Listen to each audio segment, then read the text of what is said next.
Gracias, Sole, y bienvenida por venir a charlar con todas las chicas de Buscando Mi Positivo. Antes de entrar en el tema, me gustaría que me cuentes cómo decidiste estudiar medicina y si te imaginabas tratar a pacientes de fertilidad cuando empezaste. Primero que todo, gracias a vos por invitarme. Y me encanta, quiero aclarar que este podcast es 100% espontáneo. Así que si lloro, si me explayo. Si vos llorás, yo voy a llorar. Bueno, y lloramos todos. Sí. Y las que son mis pacientes saben que yo no les digo no llores, les lloramos juntas. Sí. Así que eso está. ¿Por qué estudié medicina? Porque a mí me gustan los procesos. Y acá estamos acá. Me encantan los procesos y para mí la medicina tiene esto de que todo está enlazado con todo y me encanta el cuento y la historia a seguir. Por eso estudié medicina. ¿Y cuándo fue que te especializaste en alergias, en inmunología, en reproducción? ¿Cómo fue como el camino? ¿La fuiste como descubriendo o siempre supiste que querías dedicarte a fertilidad? No sabía que me iba a dedicar a la fertilidad. La fertilidad me encontró, en realidad. Yo empecé a estudiar y yo soy de Chaco, soy de Resistencia y vine acá a hacer la especialidad porque justo el año que yo que tenía que rendir, se abrió la especialidad de inmunología de alergias, porque antes era una posbásica, uno tenía que hacer una especialidad que podía ser de derma, todo demás, y después recién hacer el curso para ser especialista en inmunología y alergias.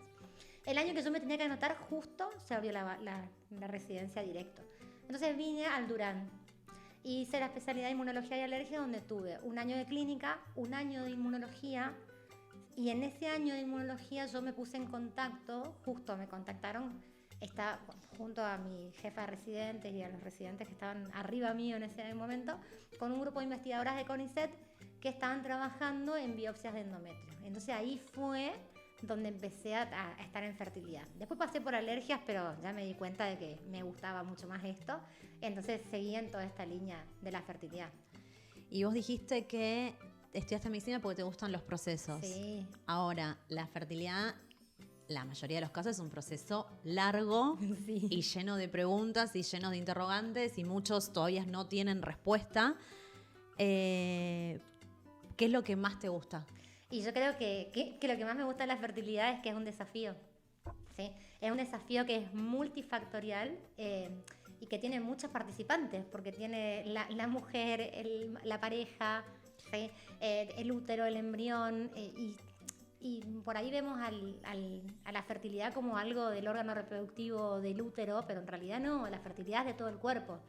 Y ahora, en los últimos tiempos, los últimos 2 años, también sumé la parte emocional, cuando me empecé a formar en medicina integrativa y en medicina ortomolecular, y ahí recién pude como cambiar la visión a una visión más global o 360 de la persona y de la pareja, digamos. Entonces ahí me encantó.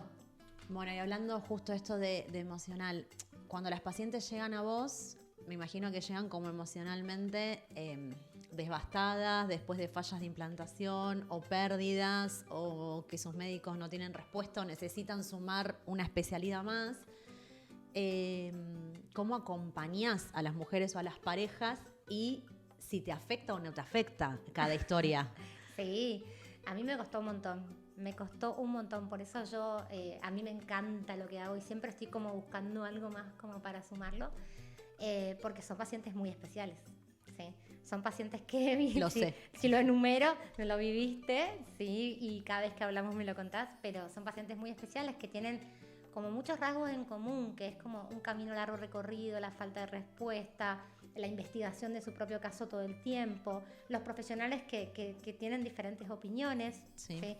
Los miedos, la carga económica de todo el camino, y en todo eso termina en la desconfianza de que todo lo que voy haciendo no resulta y la culpa de que si estoy haciendo algo mal o está bien, ¿sí?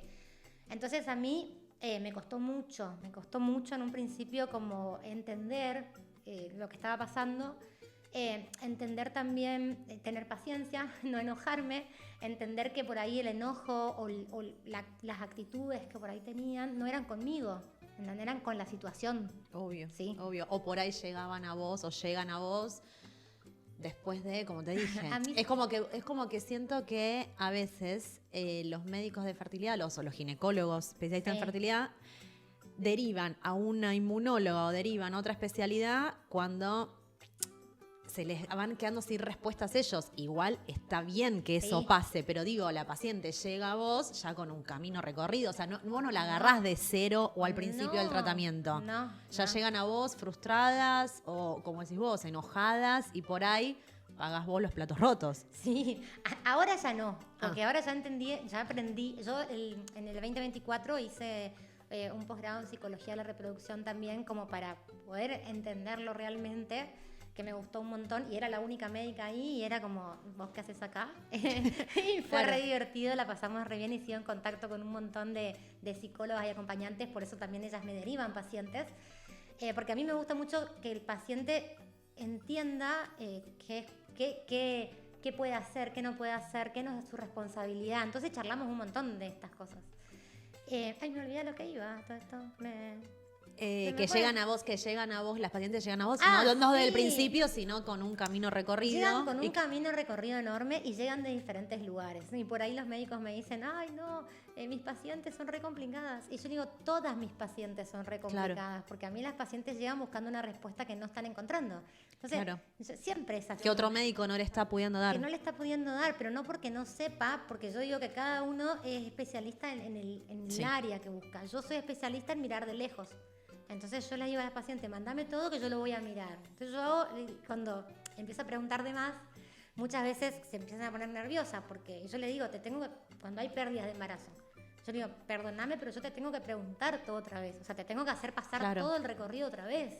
Digo, pero para mí es importante, porque esto es como una película de detectives donde hay que ver todo el camino. Sí. ¿Entendés? Sí. Porque lo mismo que por ahí llevó a tener que a recibir óvulos donados, a ir a donación porque bajó la cantidad de óvulos que puedo tener, también me puede estar afectando al útero en su capacidad de implantar. Entonces yo tengo que saber cuándo empezaste a buscar embarazo, cómo respondiste a las estimulaciones. Entonces es doloroso y bueno, yo intento hacerlo lo más amigable posible y que sea como que haya confianza para que no se sientan incómodas, digamos. ¿Y cuánto te pesa a vos cada historia o porque vos me estás hablando de que las sostenés, las acompañás, hiciste un posgrado en psicología para acompañarnos, me incluyo porque soy paciente, pero acompañarnos emocionalmente y demás? ¿Quién te sostiene a vos? Ay, a mí me cuesta un montón. ¿Haces terapia? Hago terapia, sí, hago terapia, mi psicóloga es la mejor.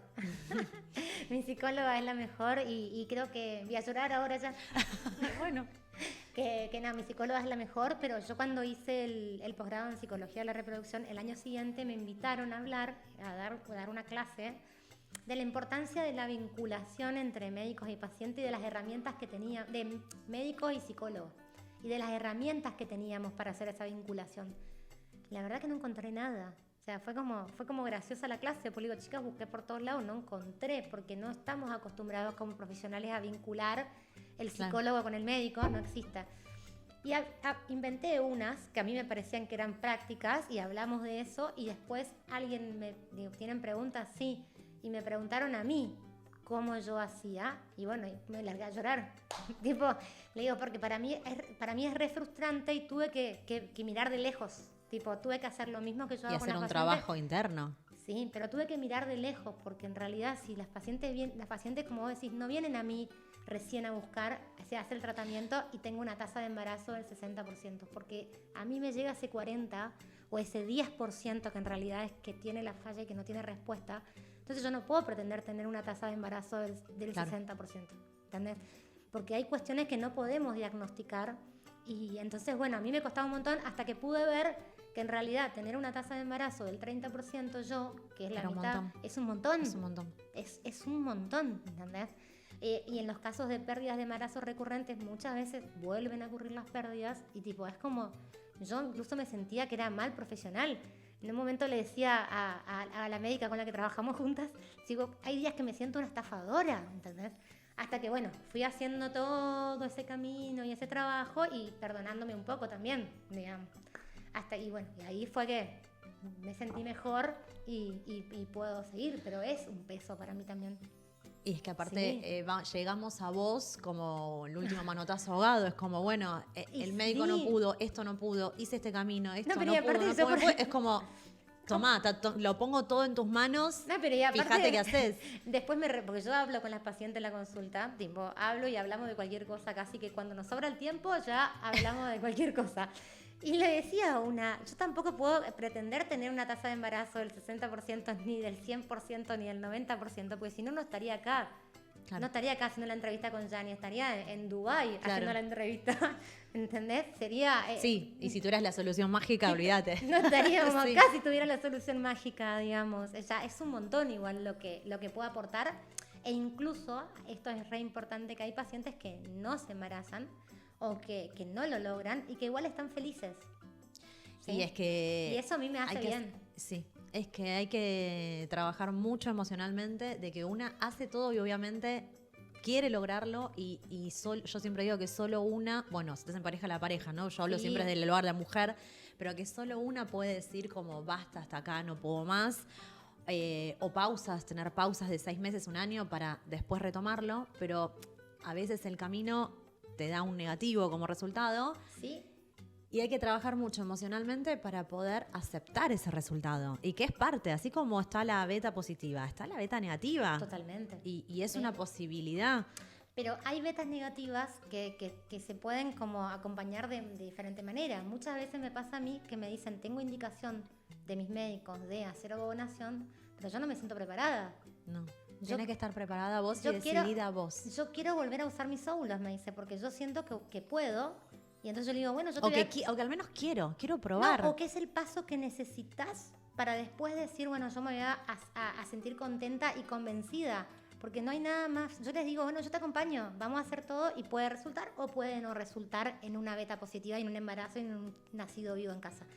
Pero sí en qué va a resultar, en que vos estés tranquila y que des ese paso convencida que lo diste todo. Tal cual. ¿Sí? Tal cual, tal cual. A mí me pasaba no con la ovo, pero sí con subrogación de vientre, porque yo venía de transferir 3 embriones euploides que no implantaron, Sí. transfiero el cuarto y que tampoco implantó y no estaba analizado, y yo estaba negada al principio y me acuerdo que mi mamá me empezaba como a decir, Gianni, fíjate, vos los embriones los lográs con tus óvulos y el esperma de Martín, no sé qué, por ahí tenés que subrogar, averiguar si en Argentina está la ley, no está la ley, cómo es, qué se puede hacer. Y yo era no.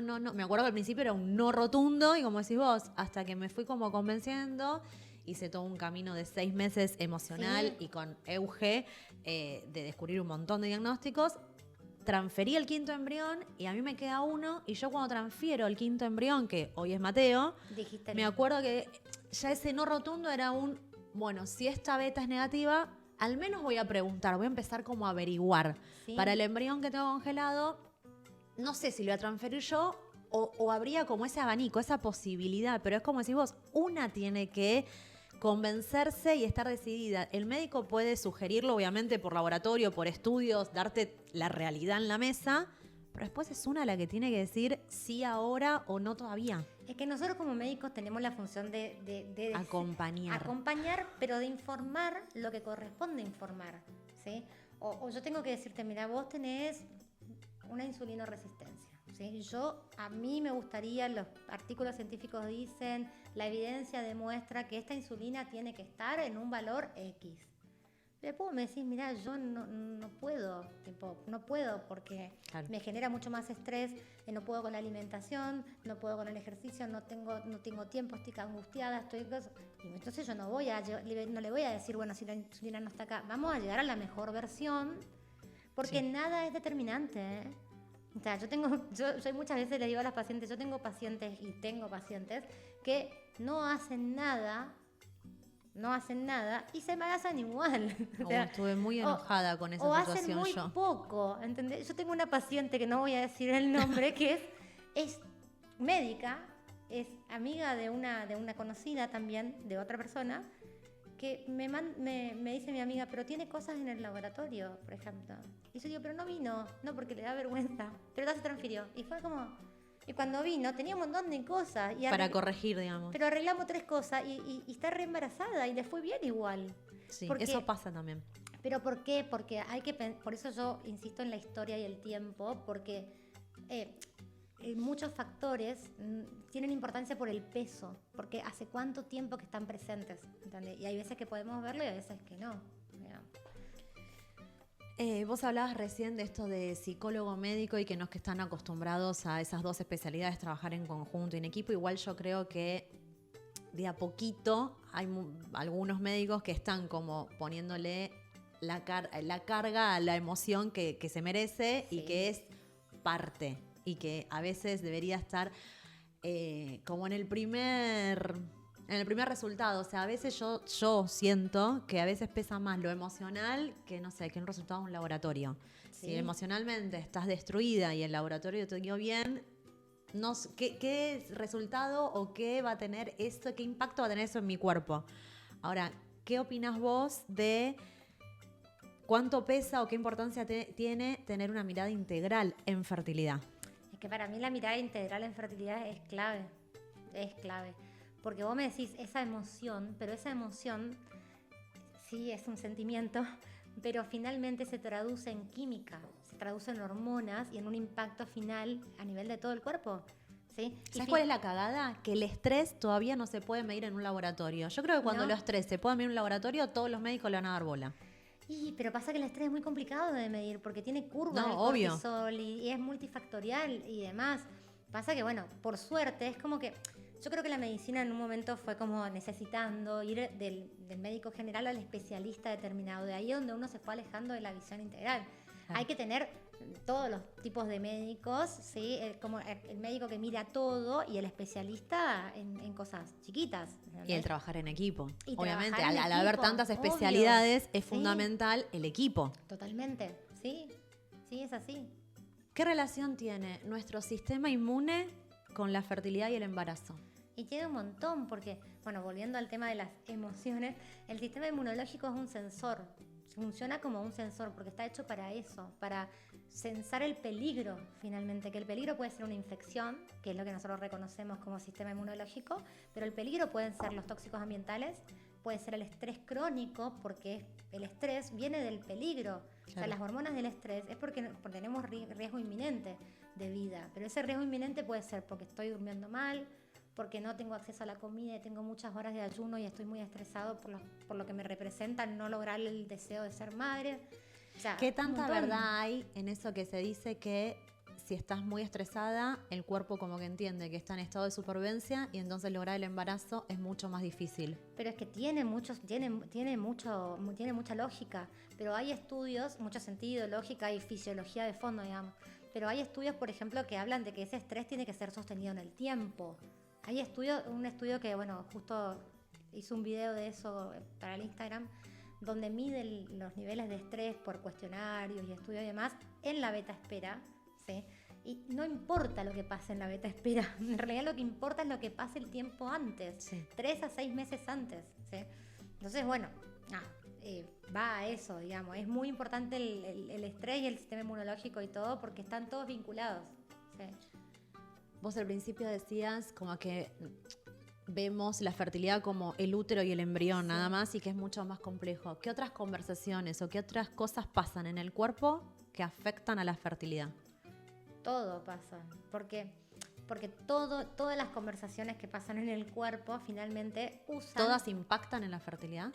Si hay tiempo suficiente de exposición, sí, todas, porque finalmente todas se traducen en cambios hormonales y son mensajeros en cambios hormonales y en cambios en el sistema inmunológico. Si yo hace tiempo que no hago ejercicio o hago ejercicio en exceso, va a impactar.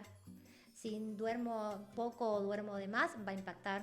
Si trabajo muchísimo o si no trabajo y tengo falta de motivación y de deseo, va a impactar. O sea, lo que yo haga a la larga va a terminar impactando. Por eso lo que hay que buscar es un equilibrio. Quizás en no todos los aspectos vamos a poder, pero es lo que yo le digo, siempre hay que ir ajustando un poquito en cada área sin volvernos locos con ninguno. Sí, pues te volvés obsesivo en todo lo que acabas de nombrar, también el estrés allá arriba. Obvio. Bueno, pero ahí está el arte de la medicina. Por eso la medicina es un arte. Porque hay que escuchar a la paciente, hay que preguntarle por qué no puedes hacer dieta o seguir la alimentación. ¿Por qué no podés? ¿Pero claro. ¿Qué es lo que te pasa? No te podés ¿O qué es lo que te cuesta? Por eso, pero ¿cuál es el problema? No te puedes organizar, pero sin sentirse juzgado el paciente. ¿Entendés? Hay que generar un vínculo donde el paciente te cuente la verdad. ¿Entendés? Sí. Y no tenga miedo, porque hay veces que me dicen me vas a retar. Y yo digo, yo no te voy a retar jamás. Claro. jamás. Vos tenés que contarme todo, porque tenemos que ver dónde podemos mejorar esto. O sea, yo siempre les doy la libertad de contarme todo. Después le digo, mira, no me parece esto, o sea... No Después la retás. Después le digo, no la reto, le digo mi opinión, ¿entendés? Sí, obvio, después... Hay una paciente que también, yo te cuento casos sin decir quién, porque me parece interesante. No, el endometrio me crece mucho, entonces tomé menos Ronfase del que me dijeron, por ejemplo. Igual me creció mucho. Bueno, que te crezca mucho igual es un redato, es importante saberlo. Le digo, pero no se puede hacer esas como modificaciones uno solo, digamos. Claro. Pero está bien saberlo.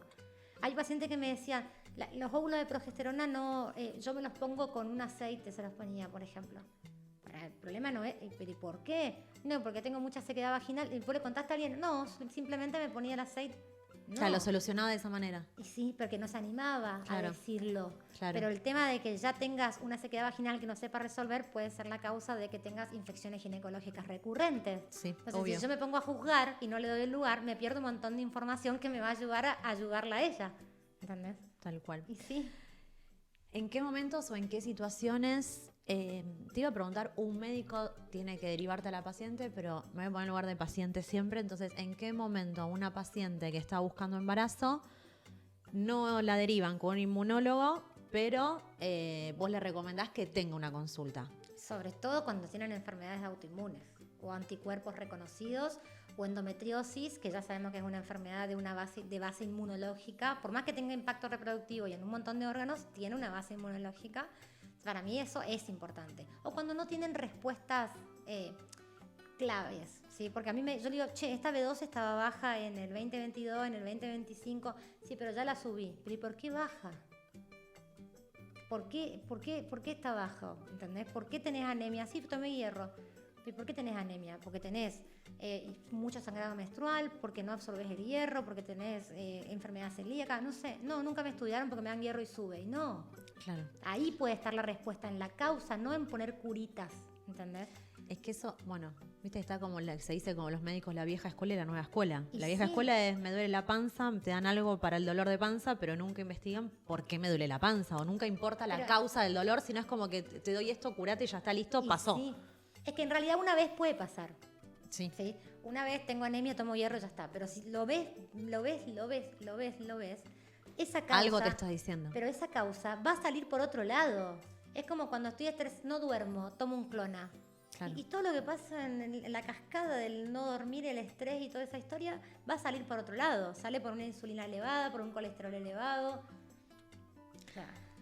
La inmunología siempre viene a encontrar la causa o la solución al problema de fertilidad. No siempre viene a encontrar la solución al problema de fertilidad. Igual vale aclarar, porque yo tengo varios amigos y conocidos que son inmunólogos, que también dedicarse a la inmunología de la fertilidad, digamos, es como una subárea. Por eso no es tan fácil ir a un inmunólogo y decirle, hola, vengo para que me estudies porque tengo infertilidad. Claro. El médico va a decir, ¿qué haces acá? ¿Entendés? Es como cuando me sacan a mí un turno porque tienen infecciones recurrentes. Yo digo, tipo, ¿qué hago ahora? Claramente le hago un laboratorio inmunológico y cuando encuentro una falla yo no sé tratarla. Entonces yo tengo inmunólogos que hacen inmunodeficiencias con los que trabajo siempre y lo que hago a la paciente le digo, mira, te voy a llevar a un inmunólogo que hace inmunodeficiencias porque él sabe cómo trabajar la medicación que necesitas que yo no manejo, digamos. Entonces, bueno, eso me parece importante primero que todo aclararlo. Pero la inmunología no viene a encontrar la respuesta porque yo siempre digo a las pacientes, la primera causa, lamentablemente, la genética. La segunda, que para mí, la anatómica. Después, las trombofilias, ¿sí? Y después, la inmunológica, que en realidad es como un resumen de todo lo que no se vio y del estilo de vida, básicamente. Es como medicina funcional. ¿Y por qué se cree que la inmunología es como que viene a solucionarnos o cuando te derivan con un inmunólogo es como, bueno, listo, acabo de encontrar la respuesta? Y porque en realidad yo siento que vas a mirar todo lo que el especialista en fertilidad no está formado para ver.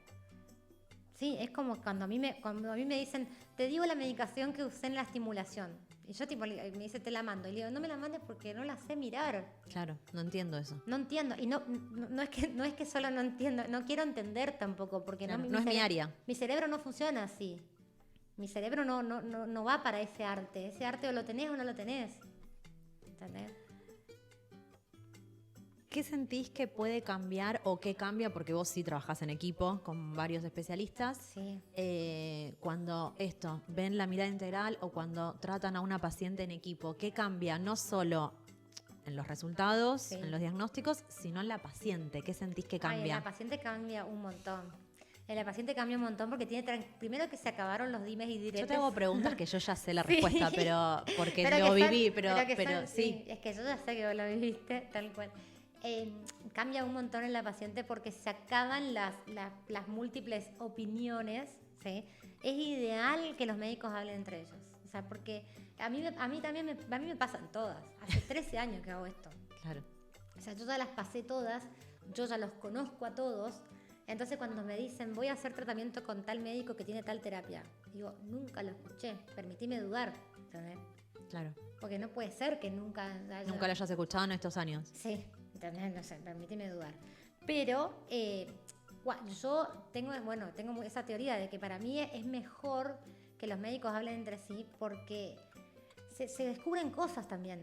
A mí me pasa mucho con las hematólogas, ¿sí? Que vamos a usar gamma. Y yo le digo, bueno, voy a hablar con la doctora. Y ella me dijo, ¿me explicás por qué vamos a usar gamma? Y me dice esto. Ah, eso yo no lo había pensado. Me parece bien. Entonces, listo, le digo a la paciente, hablé con fulana. Por eso es fundamental la comunicación. Me explicó, Claro. ¿entendés? Me explicó. O cuando dicen, el doctor quiere usar tal medicación. Y yo digo, ¿esa medicación? No. Y le digo, bueno, no te preocupes, yo voy a hablar porque seguramente él está viendo algo que yo no estoy viendo. ¿Sí? Y de paso así yo también aprendo. pero me parece clave en la comunicación. Entonces yo siempre cuando vienen a la consulta digo, bueno, contame qué pasó. Claro. O la primera vez le digo, ¿y qué opina tu médico de esto? Yo primero quiero saber La mirada del médico. La mirada del médico, totalmente. Sí. ¿Cuáles son las causas más frecuentes que encontrás o que descubrís en pacientes que llegan a vos? Y la endometriosis. Ahora, la endometriosis.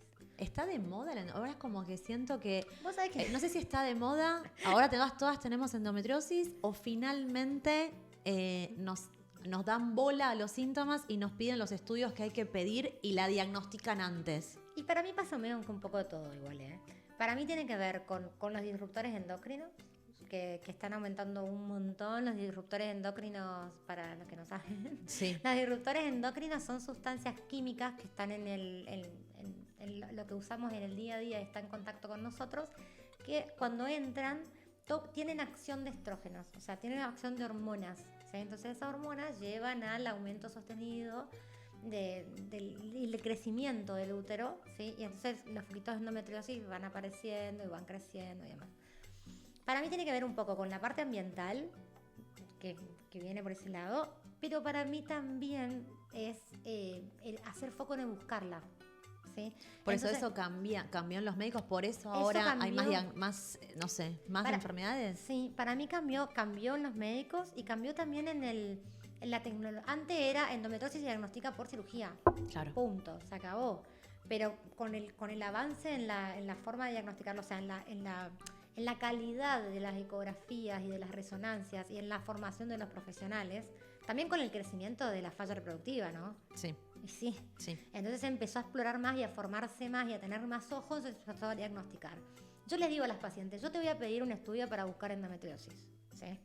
Pero porque yo quiero saber y vos tenés que saber si está o no, porque a futuro puede tener importancia, ¿sí? Pero si la encontramos no es para sentir que tengo una enfermedad grave, que me voy a operar, que tengo que tomar anticonceptivos y que estoy mal, ¿no? No, es y tener aparte, información. yo como paciente de endometriosis, si la tengo, quiero saberlo cuanto antes para tratarla, no solo para mejorar los síntomas, mejorar calidad de vida, sino para, como decís vos, Sí. frenar un problema futuro. Obvio, pero ¿qué pasa? Yo también voy como aprendiendo con las pacientes, mucho aprendo con las pacientes. Entonces yo en un principio decía, bueno, pido una reso, pido una ecodinámica, y después se me armaban unos líos. Hasta los médicos me escribían y me decían, tengo a la paciente acá re angustiada porque tiene endometriosis y está asustada. Claro. Entonces, Pero por desconocimiento también de lo que es. No, pero la paciente recibe el informe, lo lee y de repente hace 5 años está buscando embarazo y tiene un montón de endometriosis y no sabe qué significa porque nadie se lo pidió y genera toda una cosa. Entonces ahora, bueno, ya fui aprendiendo después de tener estas emergencias Claro. de respuesta a a explicar lo de antes. O sea, nada de lo que vamos a encontrar, o sea, porque muchas veces no hay clínica. Es muy raro que venga una paciente con falla reproductiva de hace 5 años y tenga clínica florida de endometriosis, nadie lo haya pedido. En general, tienen poca clínica o una clínica o no tienen clínica, pero los focos están presentes. Entonces yo digo, mira, esto lo vamos a hacer como para cerrar un poco toda la evaluación y si está, vamos a prevenir a futuro lo que puede pasar. Pero bueno, no te preocupes. Ahora ya aprendí a decirlo. A cómo decirlo. Sí. Es que impacta mucho. Está buenísimo que hayas aprendido y que te hayas formado en psicología, porque en nosotras impacta mucho. A ver, vos me lo tenés que decir, sea lo que sea el resultado, el que sea, me lo tenés que decir, pero el cómo me lo decís cambia completamente mi vida y el cómo seguir el tratamiento y en cómo encarar la endometriosis o la cirugía si tengo que hacerla o lo que sea. Sí. Entonces, tienen como hay algunos médicos que todavía no entienden que tienen como ese poder en las palabras o sus palabras tienen esa fuerza en donde o me levantás el ánimo o me lo tirás a la mierda. Sí, pero es que muchas veces yo hago cosas que desde la medicina clásica quizás se ven que no están bien y no me molesta decirlo, ¿sí? Porque yo... Por ejemplo, pedir trombofilias cuando no tuvo ni una pérdida. Pero una paciente que tiene una enfermedad celíaca, es una enfermedad autoinmune, que tiene un gran porcentaje estadístico por artículo científico de asociación con trombofilia, yo no voy a esperar que esa mujer se embarace y lo pierda para pedir la trombofilia. Me parece inhumano. O sea, yo se la pido, pero se lo digo. Claro. Le digo, mira, no te la pidieron. Es que a mí me daría más tranquilidad que me lo digas y que me lo pidas. Pero, que descartemos. Pero chicas, ante todo descartemos. Si pasó por mí y tipo... Y yo sospeché que hubo una trombofilia, porque quizás puedo no sospecharlo y puedo no pedirla, no se las pido a todo el mundo. No, obvio. Sí. O sea, pero si yo sospecho que habiendo hecho inmunología y aplicada a la fertilidad y al aborto recurrente, y si yo sospecho que tiene una trombofilia y no se la pido porque no cumple criterios, yo me siento mal conmigo misma. O sea, no, quiero llorar. ¿Pero qué es el protocolo? ¿Por protocolo los médicos no la piden antes? Y no, por protocolo no se pide antes, porque no cumplen los criterios. Y después pasa que las pacientes se encuentran con la obra social, con el hematólogo que te dice para qué te la pidieron, que te las tira arriba de la mesa. Entonces yo le digo, mira, va a pasar lo siguiente. A mí, yo duermo tranquila esta noche si yo te pido que te hagan las tromofilias. Después vemos. Digo, claro. Si te da positiva... Vemos cuál es, vemos si implica en tu vida o no, pero por lo menos sabemos y vamos a buscar un hematólogo que haga fertilidad, ¿sí? Porque después también... Sí, hay que buscar siempre al especialista en fertilidad. Tal cual, hay que buscar siempre al especialista en fertilidad y que tenga una visión integrativa y que pueda adaptarse a hablar con el paciente y a decir las cosas, ¿sí? Porque después entra toda la historia de si heparina sí, heparina no, el riesgo y las cosas que son. Pero yo creo que el paciente, y más la paciente de fertilidad que viene hace un montón de años, está súper formada, puede entender y puede tomar decisiones. Debería. Yo siempre digo que nosotras tenemos que ser parte del equipo. Pero es que es así, o sea, yo digo puede, porque para mí siempre son parte del equipo. Claro. ¿Entendés? Yo le digo, mira, ¿vos te sentís cómoda con esto o no? ¿No te sentís cómoda con esto? Sí, ¿o qué querés hacer? ¿Qué querés hacer? Sí, yo se lo digo. ¿Qué otra enfermedad? Me nombraste endometriosis, trombofilias. Hashimoto. Tipo el Hashimoto, la autoinmunidad. El Hashimoto, no sé, yo el Hashimoto lo asocio con una endocrinóloga. Bueno, pero el Hashimoto es una enfermedad sí, autoinmune, está bien. Tiene una base inmunológica. Eso también, hay endocrinólogos que son de la fertilidad y hay endocrinólogos que no son de la fertilidad. Y el endocrinólogo que no es de la fertilidad no tiene por qué conocer todo esto. Claro, no, sí, obvio, no tiene por qué saberlo. Porque no tiene la estadística para poder saberlo, ¿entendés? Y después si uno se pone a buscar artículos científicos son discordantes, siempre. Pero es lo que yo le digo a las pacientes. Capaz que para un endocrinólogo, de 10 pacientes con Hashimoto, 8 se van a embarazar y van a tener hijos sin ningún problema y nada va a pasar. Pero de 10 pacientes míos con infertilidad inexplicada, 9 tienen Hashimoto, ¿entendés? Y cuando te pones a mirar hacia atrás, más para atrás, no es que tienen Hashimoto. Tienen Hashimoto, pero tienen síntomas intestinales, alteración de la permeabilidad intestinal, la anemia que nadie le dio bola. O sea, es como que no es solo el Hashimoto en sí, pero es la puerta de entrada muy frecuente porque es cada vez más frecuente en todos, finalmente. ¿Alguna otra así como recurrente?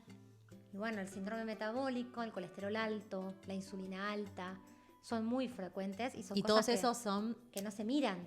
¿Y todo eso son enfermedades que pueden traer problemas de fertilidad? Totalmente, sí.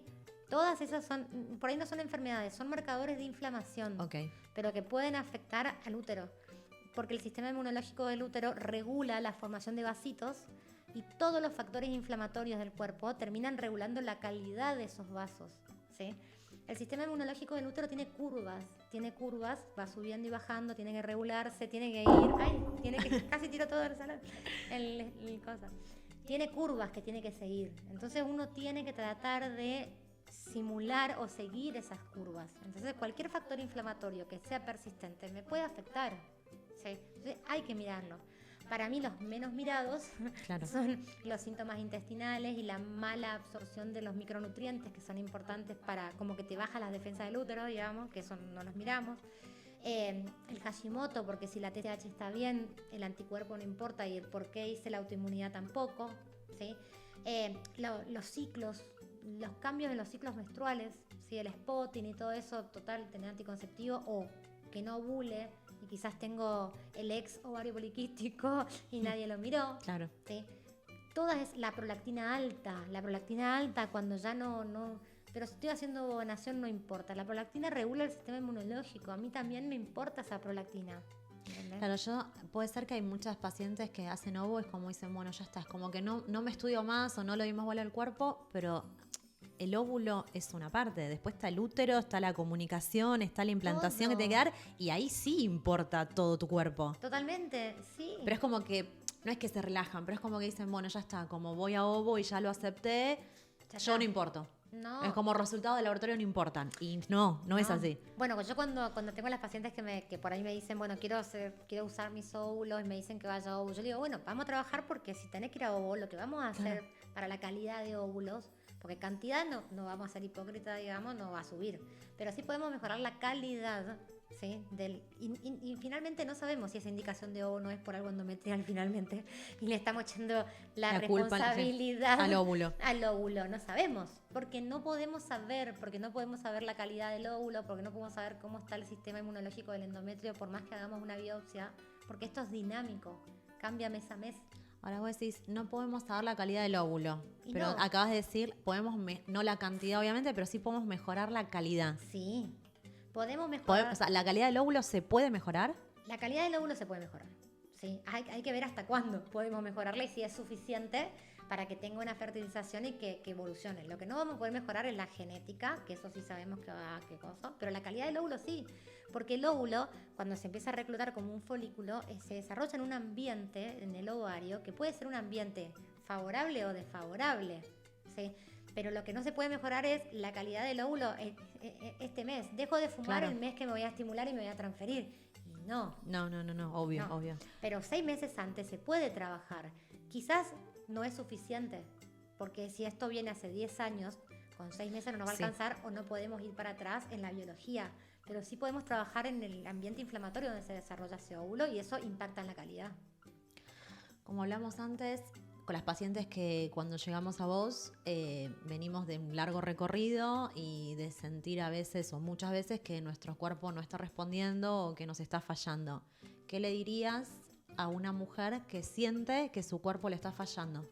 Sí. O que la mandan a vos y ella tiene esa sensación de que, ok, ahora me derivan con un inmunólogo, entonces estoy en el horno. ¿Qué le dirías? Hoy vi una paciente que dijo que cuando le dijeron que venga a mí lloró. Y sí. Y sí. Me da ganas Es que a veces lo toman así. Yo lo tomaba como lo mismo que cuando me dijeron, che, vamos a ver si tienes endometriosis y descartarla. Ojalá tenga endometriosis. Ojalá. Yo quería encontrar una respuesta. Ay, sí. Lo mismo que me acuerdo cuando estaba por llegar los resultados de trombofilia. Me acuerdo estar en el consultorio, en la sala de espera. Deseando que encuentren algo. Estaba como dividido. Como por un lado, quería que me digan que tenía trombofilia y decir, ok, ese era el problema o ese era uno de los problemas y lo podemos tratar porque si hay diagnóstico hay tratamiento. Sí. Y por otro decir, che, no tengo ganas de tener trombofilia. Y sí, bueno, pero estás como en esa ambigüedad de que sí. No, pero sí, porque por un lado no quiero tener trombofilia. Pero quiero tener una respuesta. Pero una solución, quiero lograr el embarazo. Entonces, si la solución es esta, bueno, Genial, bienvenida. Sí, bueno, pero que ante todo no tenemos que perder el foco, porque sí, pero pasa mucho en el deseo de decir, bueno, ojalá que me encuentren algo, pero en realidad no, ojalá que me encuentren algo que sea algo Una pavada. Una pavada y que después a futuro encima me haga que no sea diabética y no sea hipertensa y esté bien y no tenga enfermedades autoinmunes, porque solo esté cuidando mi inflamación sería genial. Sí, digamos. obvio, sería lo que todos quisiéramos. Sería espectacular. Pero, a ver, en general los cuerpos de las mujeres en infertilidad inesperada no están rotos. Tipo, no. En general están como desacomodados en ciertos Desordenados. puntos, desordenados. Están desordenados o sectorizados, ¿sí? Estamos superponiendo cosas sin ir al inicio, ¿sí? Y bueno, estamos poniendo muchas curitas y de repente tengo todo un combo de cosas y un montón. Me dicen, tengo 1000 diagnósticos. No, en realidad no tenés 1000 diagnósticos, tenés 1000 impactos diferentes de un diagnóstico. Claro. Que puede tranquilamente ser la endometriosis o que puede ser un desequilibrio en la microbiota que me llevó a todo el resto, digamos. Igual hay veces que encontramos cosas que no tienen solución, ¿sí? Pero por lo menos vamos a tener una respuesta, como dijiste vos. O sea, Sí, pero claro. la tranquilidad va a ser, por lo menos tenemos una respuesta. Sí. O la paz mental de hice todo lo posible. Llegué hasta el final y bueno, mi resultado es este, pero lo intenté y hasta las últimas consecuencias. Sí. Bueno, pero a mí, hablando de experiencias de paciente, tengo que escribir un libro de experiencias de paciente. ¿Y por qué me toca esto a mí? Tipo, me decían, yo no quiero hacer esta alimentación, no quiero. Yo le digo, bueno, pero yo tampoco quiero. O sea, claro. Tipo, le digo, yo tampoco tengo ganas de comerme el huevo, no tengo ganas de ir al gimnasio, tengo ganas de quedar en mi casa. Pero es lo que corresponde si queremos estar en un equilibrio saludable y llegar a los 90 años con salud y longevidad, porque esto es la longevidad saludable, en realidad, pero se adelanta. Sí. Y con una temática específica y con un tacto diferente. ¿Sí? Porque para tratar y acompañar a una paciente que está en búsqueda de embarazo hay que tener un tacto diferente, ¿sí? No es lo mismo hago longevidad y voy y aplico, no. Tal cual. ¿Y sí? Bueno, Sole, para ir terminando quiero que completes esta frase. Ay, a ver. Acompañar a una mujer en búsqueda de un hijo me enseñó... Pensala tranquila. Qué difícil. Acompañar a una mujer en búsqueda de embarazo me enseñó a escuchar con ganas de entender. Me encanta. Sí, yo siempre digo eso. Desde que a mí las pacientes, mi ex marido también, porque me hizo cultivar la paciencia un montón y escuchar con ganas de entender. Y las pacientes me hicieron lo que yo soy, ¿sí? Porque yo necesito escuchar más allá de las palabras, sino con ganas de entender y con los gestos, con las actitudes, cómo se siente. O sea, es como, a mí me encanta hacer las consultas porque yo tengo que estar todo el tiempo te tengo que mirar la cara, te tengo que mirar la actitud corporal, tengo que ver dónde parás, qué decís, qué no decís, por qué paraste ahí y buscar la forma. Si nos estás todo el tiempo como leyendo o estudiando. Todo el tiempo, tengo que estar todo el tiempo leyendo. Por eso yo le digo, todos los estudios antes, todos por mail, pues yo no quiero que me digas te mandé recién por mail, porque yo te quiero mirar. Claro. Tipo, quiero mirar, quiero escuchar. Si no quiero estar mirando el resultado. No, porque no tiene sentido. Yo quiero ver el resultado antes y marcar en rojo, en verde, agrupar y tener mi sospecha. Y después cuando hablo con vos, que vos me cuentes tu historia. Como estamos hablando nosotros, que me cuentes la historia. Y ahí, que me baje la información de por dónde puede ser. ¿Entendés? Eso. Bueno, Sole, muchas gracias. Muchas gracias. Ojalá haya más médicos como vos. Ay, gracias, Dani. Gracias por invitarme, me encantó.